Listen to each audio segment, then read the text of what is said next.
बिस्मिल्लाहिर्रहमानिर्रहीम। सलाम पाकिस्तान के साथ नाजरीन, मैं हूं आपका होस्ट अब्दुल कदीर। नाजरीन, हमारे साथ मौजूद है मलिक महबूब साहब, पाकिस्तान अमेरिकन एस्ट्रोलॉजर हैं। मलिक साहब, अस्सलाम वालेकुम, कैसे हैं आप? वालेकुम अस्सलाम। अल्लाह का शुक्र है। आप बताएं कदीर साहब कैसे हैं आप? अल्हम्दुलिल्लाह। मलिक साहब, आपने 2 दिन पहले मेरे साथ जो वीडियो की थी उसमें आपने कहा था कि ईरान की तरफ से शदीद किस्म का रद्द अमल आएगा। उसका मैं पहले नाजरीन को सबूत देना चाहूंगा कि क्या है। वो क्लिप देखिए सबसे पहले। ये जिस हाउस से ट्रांजिट कर रहा है वो राहु का है, सदभिषा का नक्षत्र चल रहा है। और वो एंड जो है एंड डिग्रीज पे पहुंचने वाला है। और with in couple of days most probably 72 से लेके 112 14 घंटे, मतलब 3 से 4 दिनों के अंदर आपको कोई बहुत बड़ी न्यूज मिल सकती है, जिसमें ईरान बहुत शदीद रिटेलिएट करता हुआ दिखाई दिया जाए। मेरे सब क्लिप में आपने वाजे कहा है कि जी, ईरान जबरदस्त किस्म का जवाब देगा, और ईरान ने उसी तरह ही जवाब दिया। और ईरान ने बताया कि जी मैं हूं। और उसके अलावा आज की अगर बात करें तो नेतन्याहू का बयान आया सर बड़े अरसे के बाद। उसने कहा है कि जी ईरान का यूरेनियम और अफजूदगी और बैलिस्टिक मिसाइल बनाने का की सलाहियत से महरूम कर दिया गया। आपको लगता है कि ये हो चुका होगा? क्या ईरान आप इस चीज से महरूम हो चुका होगा? मगर ईरान जिस तरह से जवाब दे रहा है उससे मुझे नहीं लगता कि इस तरह का कोई फर्क पड़ा होगा ईरान पर। मुझे ऐसा ही लग रहा है कि ये एक हवा में एक ऐसा मिसाइल छोड़ा है जो अपनी डेस्टिनेशन पे जाके नहीं लगेगा।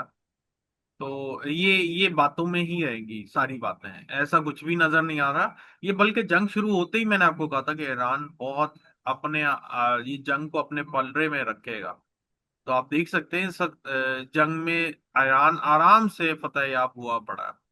अब आप उस ये एक वो शेर है, ये वो शेर है, ये जख्मी शेर है। और ये बहुत ज्यादा खतरनाक है। ये मैं आपको बता दूं, यहां से लेके 29 मार्च तक की जो कहानी है वो यही होगा कि ये शदीद जो इनके मिसाइलों की एक्सचेंज चल रही है, आपस में एक दूसरे के ऊपर हमले जो हैं, ये मजीद बढ़ते हुए दिख रहे हैं। एनर्जी सेक्टर मजीद क्राइसिस में आएगा। इसके बाद 29 मार्च को जैसे ही केतु अपना नक्षत्र चेंज करने जा रहा है, वो जैसे ही चेंज करेगा, जंग नए डायमेंशन के साथ आपके सामने आएगी। ये डायमेंशन में मोस्ट प्रोबेबली यही दिख रहा है मुझे कि उस वक्त बूट्स ऑन ग्राउंड होंगे। और ऑयल प्राइस के जो ऑयल ऑयल के प्राइसेस हैं वो आसमानों की तरफ जा रहे होंगे। तो ऐसा महसूस हो रहा है कि हालात बहुत ज्यादा डेंजरस हैं और आने वाले दिनों में और भी ज्यादा खतरनाक हो जाएंगे। सर, इस ऑयल की बात की है तो ऑयल की बात के हवाले से मैं बात करूं कि नए हरमुज पर के तहफ़्फ़ुज़ के लिए अमेरिका की मदद करें। ट्रंप ने जापान के वजीर आजम से राब्ता किया। अब ऑयल के क्राइसिस का उसको फ्यूचर नजर आ रहा है, इसलिए वो इधर उधर हाथ पैर मारता फिर रहा है कि कहीं से कोई मदद आ जाए। जी बिल्कुल ऐसे ही है। देखें, बात ये होती है कि कभी कभी जो मामलात होते हैं वो इतने आसान दिख रहे होते हैं। गलत एस्टिमेशन की है इन एक्चुअल में, अगर मैं बात करूं गलत एस्टिमेशन क्यों हुई है, वजह ये है। और वो वजह मैं आपको सामने रखने की जरूरत नहीं है, क्योंकि दुनिया को भी पता है। गलत एस्टिमेशन इसलिए हुई है, मर्क्यूरी रेट्रोग्रेड हो गया। मर्क्यूरी रेट्रोग्रेड होता है तो इंसान, आप देखेंगे, मिसकम्युनिकेशन बहुत बढ़ती है, बहुत ज्यादा बढ़ती है। ये जंग इंशाल्लाह जल्दी थम जाए तो फिर आपको इसकी हकाइक जब नजर आएंगी या जब इसकी रियलिटी पता चलेगी, तो उसमें सबसे बड़ा जो पार्ट होगा वो मिसकम्युनिकेशन, गलत एस्टिमेशन, सब चीज गलत नजर आएगी। और वो सब चीजें कनेक्टेड होंगी दिमाग, आपकी सोच, आपकी समझ से। क्योंकि मर्क्यूरी रेट्रोग्रेड का मतलब यही होता है कि अब आपकी जो लॉजिक है वो सही नहीं चलेगी। वो आपको गलत तरफ लेके जाएगी, गलत अंदाजे लगवाएगी, गलत आपको समझाएगी। तो आपकी सोच जो है वो सही काम नहीं करती मर्क्यूरी रेट्रोग्रेड पर। ये सब इस वजह से हुआ। ठीक है, अच्छा सर। अमेरिका और उसके अगर सऊदी अरब की बात करें तो सऊदी अरब के पर ने भी जवाब दिया ईरान को। उसने कहा जी अब अगर सऊदी अरब पर हमला हुआ तो सऊदी अरब भरपूर किस्म का जवाब देगा। आपको लगता है कि क्योंकि ईरान ने जो सऊदी एयरबेस पर हमला किया और तंसीबात पर हमला किया, उसको सऊदीया ने नाकाम बनाया। तो अब सऊदीया का भी ये जवाब आया कि अगर हम पर हमला हुआ तो हम बाकायदा जवाब देंगे। आपको लगता है कि सऊदीया तरफ से भी कुछ दोबारा से काम शुरू होने लगा? क्योंकि कतर और इस साइड पे तो है, दुबई वाली साइड पे। अल्लाह माफ करे, अल्लाह ना करे ऐसा हो, लेकिन सितारे ऐसी सब चीजें दिखा रहे हैं। और मैं कम से कम इसीलिए बोलना चाह रहा हूँ कि कहा जाता है और इसको बिलीव भी है लोगों का कि जैसी आप नेचर में अपनी वर्डिंग्स डालेंगे या जैसा आप बोलेंगे वैसा होगा। तो इसलिए मैं ऐसी बातें जरा कम करता हूँ, लेकिन बिल्कुल। हालात उस तरफ जा रहे हैं। और सितारों के हिसाब से जैसे मैंने कहा है आपको शुरू में, 29 मार्च तक ये मामला मजीद एस्केलेट होते रहेंगे।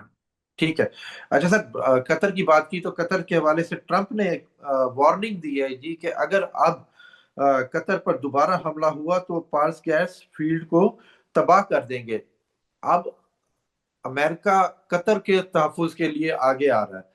तो अब आपको क्या लग रहा है आगे? सर ये सारी अब बातें समझ में आ रही हैं, ये ग्राउंड रियलिटी है। सितारों की जो रियलिटी है वो बहुत खतरनाक है, सीधी सी बात है।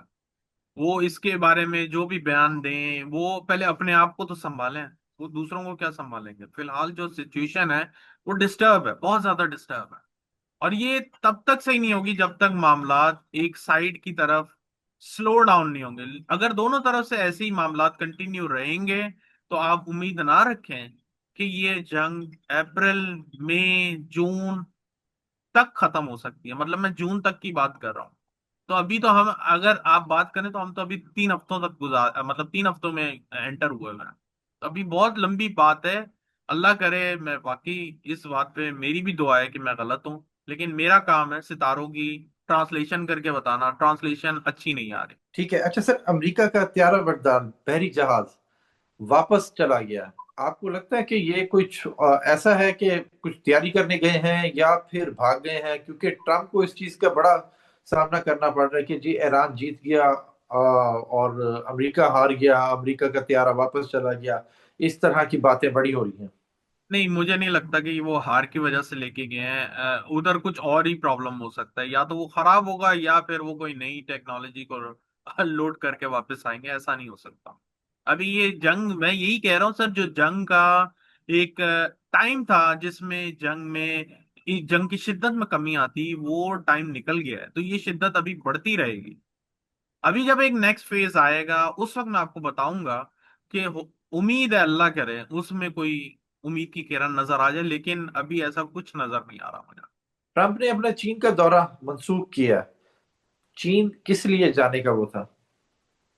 चीन में मुझे नहीं अब पता नए किस लिए हरमुज जाना के होगा। लिए। बिल्कुल चीन में अब ये नहीं पता इनके क्या प्लान है, लेकिन इनको अंदर ही अंदर डेफिनेटली सबको पता है। आपने एक चीज नोट की होगी, 2025 के एंड से पहले तमाम दुनिया के ममालिक इन्होंने अपने लिए ये जो जंगी सामान होता है, आर्म्स एंड एम्यूनेशन, इसके बड़े बड़े मुआहदे हुए हैं। आप मुझे बताएं क्यों हुए हैं? ठीक है।